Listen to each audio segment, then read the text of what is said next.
today's video we're going over installing a water heater. It's pretty simple, anybody can do it. I'm going to give you guys some tips. This is a gas water heater, but mostly everything applies also to electric water heaters. So, it's pretty simple, anybody can do it. Homeowners.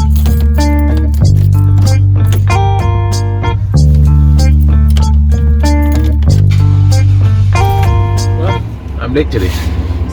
I hate when this happened. I got up at, I don't know, 4:45 or something. Somehow it still became late.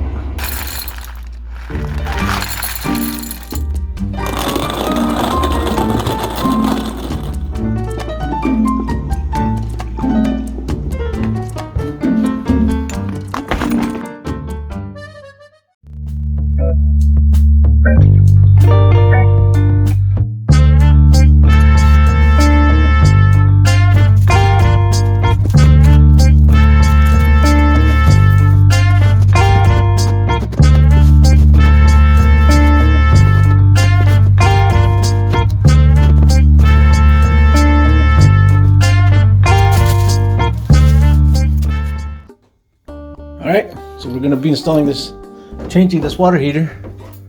I tried cleaning it, removing the calcium, I couldn't. First thing we're going to do is drain it. So I've got this hose. Make sure you've got the rubber in the hose so you don't make a mess. And we're going to start by draining it. Of course, we're going to hook up our hose and run the hose outside. Okay. So now I've got my hose connected. In this case, this is a gas water heater, so we're going to shut the gas off.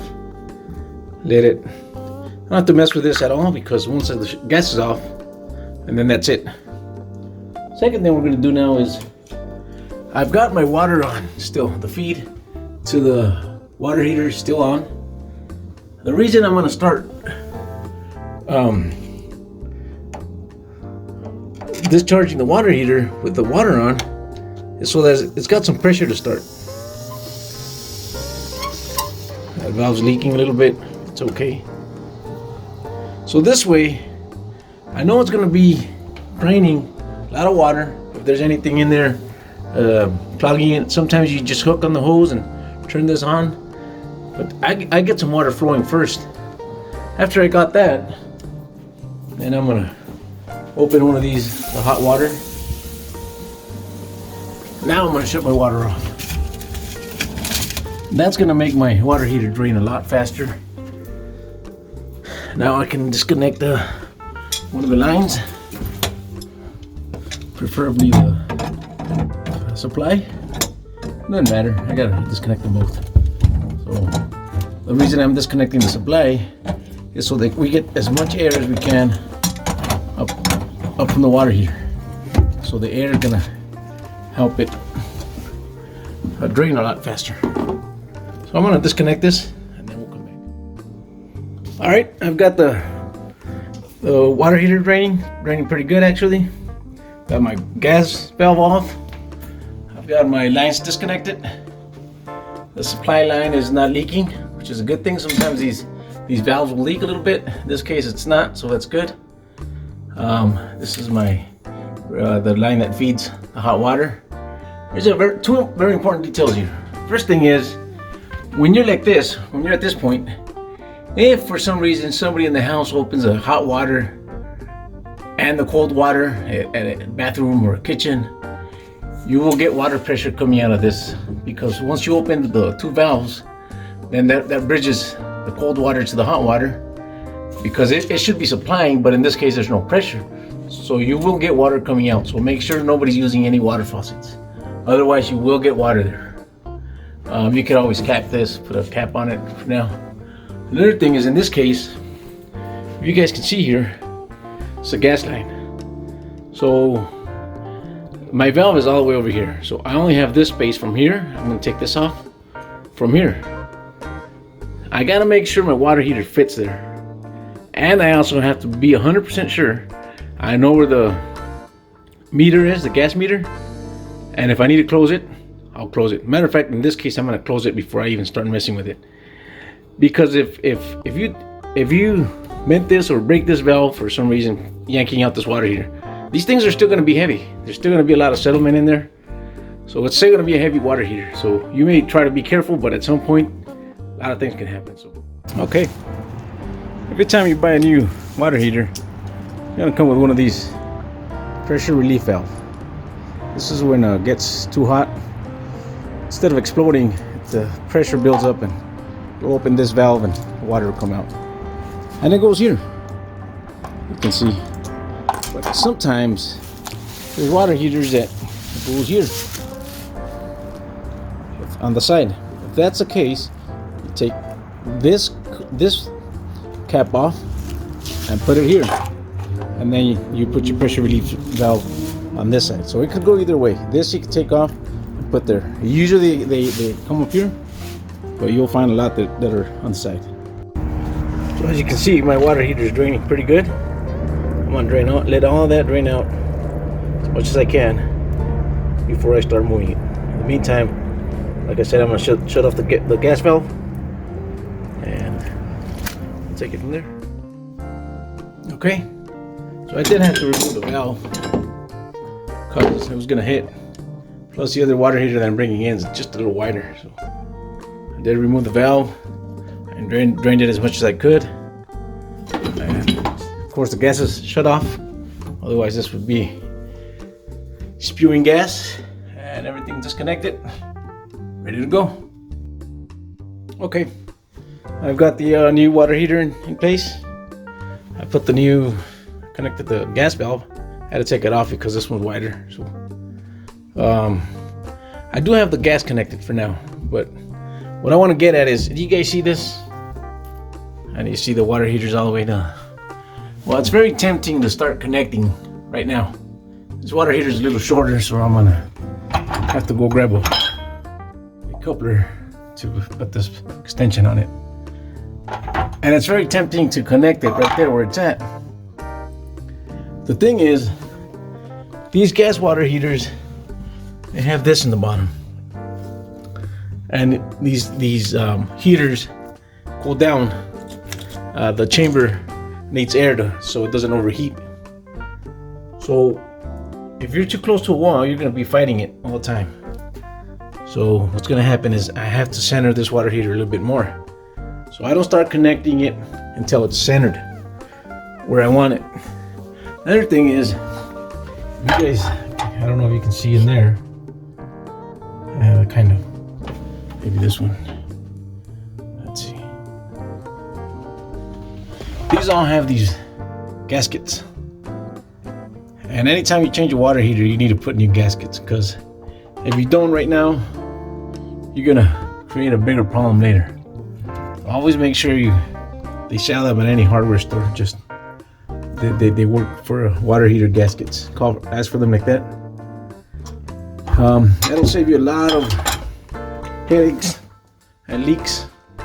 I just thought I'd show you guys that you put the water heater exactly where you want it before you connect it. The only thing I connected is this hose, but this is really flexible, so this is gonna be okay. Okay.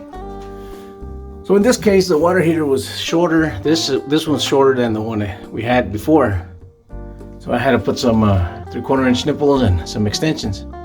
This hose would have made it without the extension, but it would have kinked too much here, and I didn't want to kink this pipe too much. This one was way too far, so I had to put I think that's a 6-inch extension.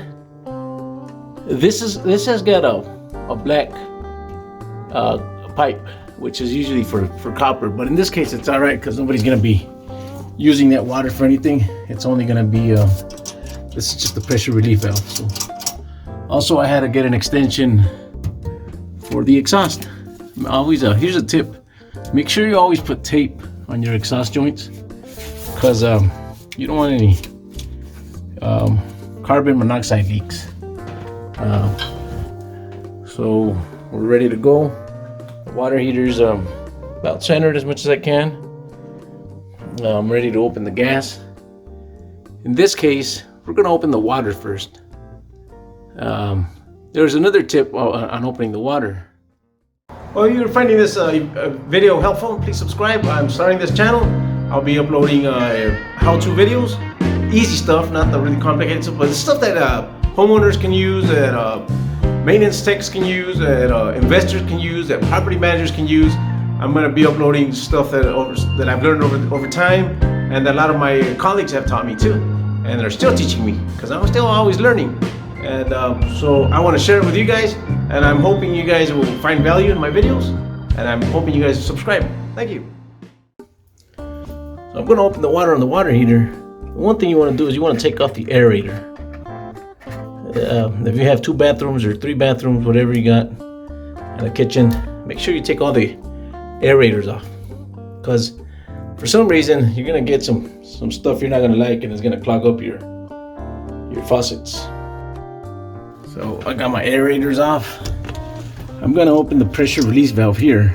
If I put it halfway, it'll stay open. And now I'm ready to open my water. The reason I want to open this valve is I want all this air to bleed out, to get out of the water heater. Otherwise it's going to fill up with, it's going to have a hard time filling up if it's full of air. I also have the water faucet on hot. The hot's open. I haven't turned on my gas yet. I'm going to give this a few minutes. Got to make sure there's no leaks. The water that you see here was from the hoses. They were curled up, and when I brought them down, they had a little bit of water. But it all looks good. One more thing: if this were to be an electric water heater, you have to fill up the water heater with water before you turn the electric on. Otherwise, you're gonna burn it right away. Okay, as you guys can hear, water heater is getting full. It's not full all the way yet, but I did open my gas valve, and this is really important. What we're gonna do here: just turn the gas on. You have to test every joint. Make sure there's no leaks, even the ones you didn't mess with. If you see any bubbles, simple soap and water will help you here. Make sure you catch every joint, even the valve. Can you hear that? Every joint I did, I'm gonna test. Okay, so now I got water coming out of the sink. So now I can close the valve, because I know there's no more air in here.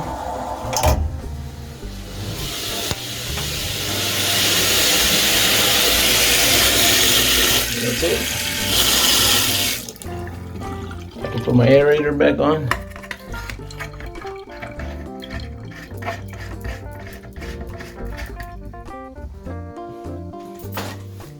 So now we check for water leaks. Hey, there's one right there, right away. So I'm gonna work on this. There's a couple water leaks. There's another one up here. So I'm gonna work on these for a little bit, and I'll let you know how. All right. Well, it was only this. I forgot to tighten this hose. I had tightened it by hand. There was nothing wrong down here. This was all tight. The water's coming from up here. Everything else looks real good. The gas is on. Now we're gonna light the water heater. There's no leaks. I was checking for leaks around the gas. Everything's absolutely okay. So we're gonna turn the water heater on now. The gas. The tank's full of water. I've got a little.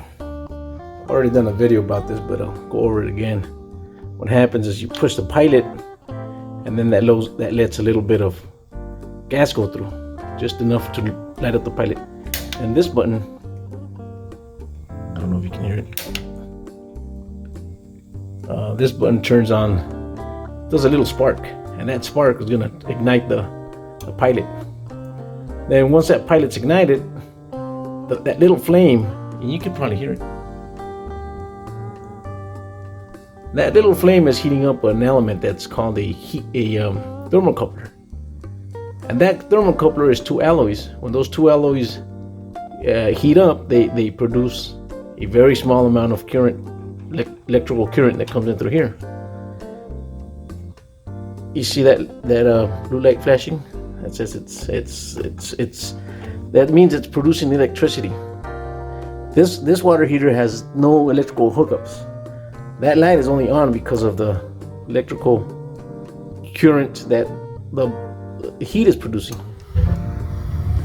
Till that light flashes, I know that there's no electrical. When I see that light flash, I know the thermocoupler's doing its job, and it's gonna open the valve. Now you can hear the valve opened, and that's a protection it's got so that it's not gonna open this valve without a flame, because you don't ever want that, because that would just flood your apartment with gas. And that's it. That's pretty much it. That's how you hook up a brand new water heater.